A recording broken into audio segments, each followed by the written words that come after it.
This is the story of a YouTuber who wanted out of the US, out of his routine life, out into the world for an adventure. But what he found was a nightmare. Meet Elliot Eastman, 26 years old, an American with no real direction. He worked as an Uber driver now and then, but deep down he craved something more, something bigger. We are back at the grind doing deliveries here in the US. What's going on here? It's been 4 hours exactly, and I've made $150 so far.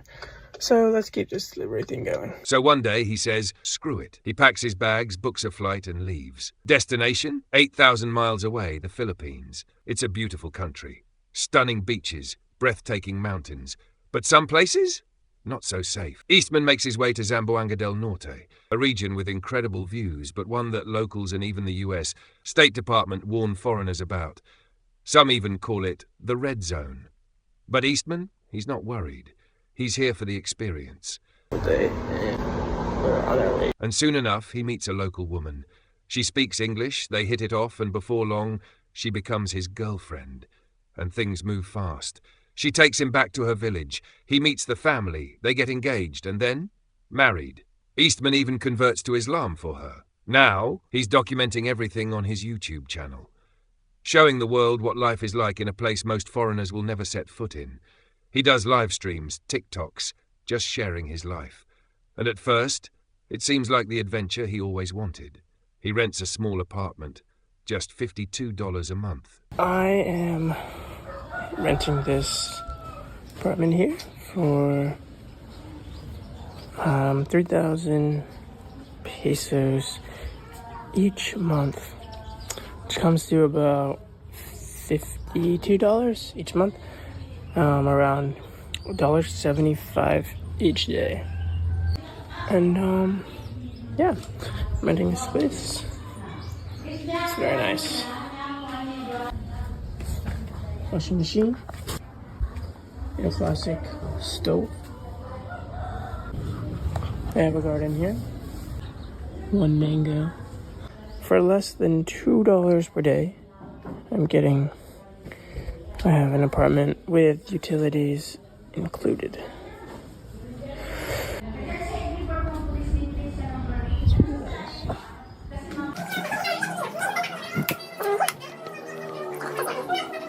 In this region, US dollars stretch far.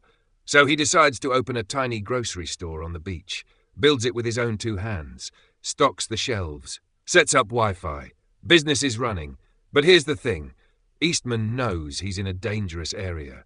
He even says so himself. Yeah, it's my business. I think total, I built this waiting shed too. That costed like $15,000 just for this waiting shed. This one just broke, so we had to change it to this small little one. This is an inverter too. This one's cost like 2,000 pesos. This one costs 5,000 pesos. And sometimes he and his wife have to hide from people, strangers in the mountains, unfamiliar faces in town, but he doesn't leave. He keeps posting, keeps live streaming. Look at these shoes. These shoes are so nice. Yes. For climbing. Up and down the mountains, and now I gotta hide. Because maybe it's a kidnapper.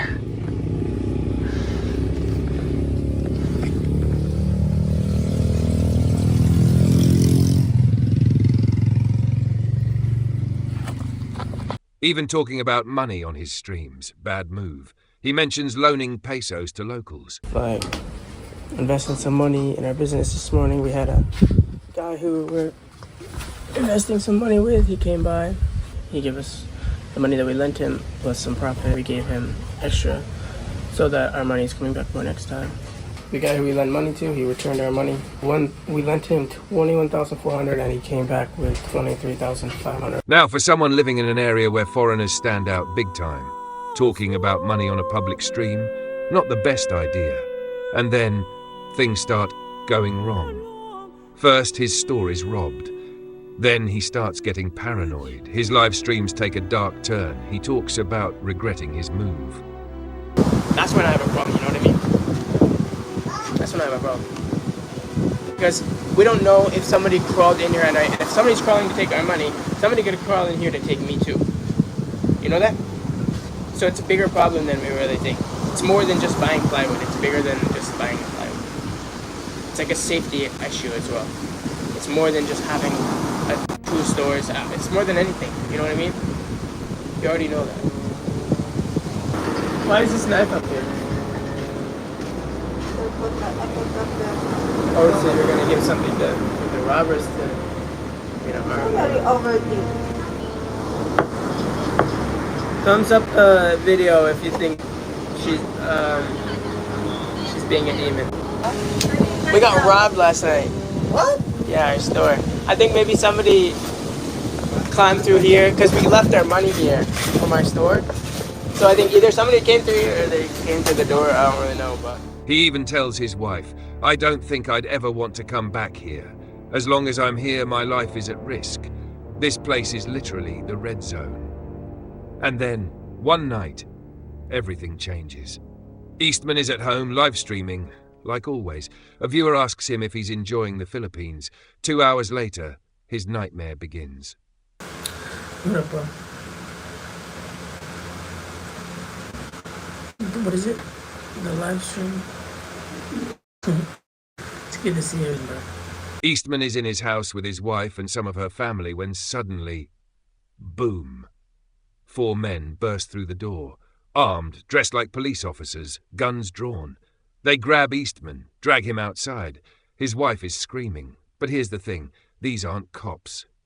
They're kidnappers. And Eastman? He knows it. You know? Because our things just got robbed last night. We don't know if they came in from here. It's dangerous for me too. Also, you guys are worried about me being kidnapped, right? Worried about me going 10 meters down the beach. How about the hole in our house? The most dangerous part of my life is at the nighttime, right? Inside this house is when I'm most scared. And then you're gonna leave our house wide open so somebody can crawl in, especially now we have groceries. He fights back, struggles, breaks free, runs. Bang, they shoot him in the leg. Bang, a second shot, his stomach. Wounded and bleeding, they drag him to the shore where a speedboat is waiting. His wife watches in horror as they throw him inside. And just like that, they're gone. A manhunt begins. Local police search house to house, boats scan the coastline, but the kidnappers already vanished. And Eastman? Nowhere to be found. According to reports, he fought to stay alive on the boat, but the wounds were too much.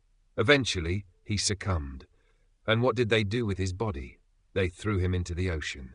Philippine police are looking at other angles behind last week's abduction of American vlogger Elliot Eastman.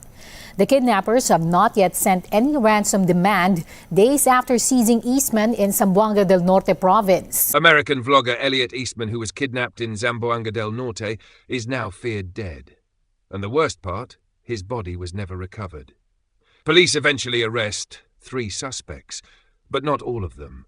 Some of his kidnappers are still out there. So, why did they take him? Well, authorities believe it was all about money. These men were part of a criminal gang. They likely saw Eastman, a foreigner with cash, as the perfect target. Maybe they planned to ransom him. Maybe they thought his family back in the US would pay big for his safe return. But when things went south, they panicked. And now, he's gone. A tragic end to a young man who just wanted an adventure. Getting some coffee and French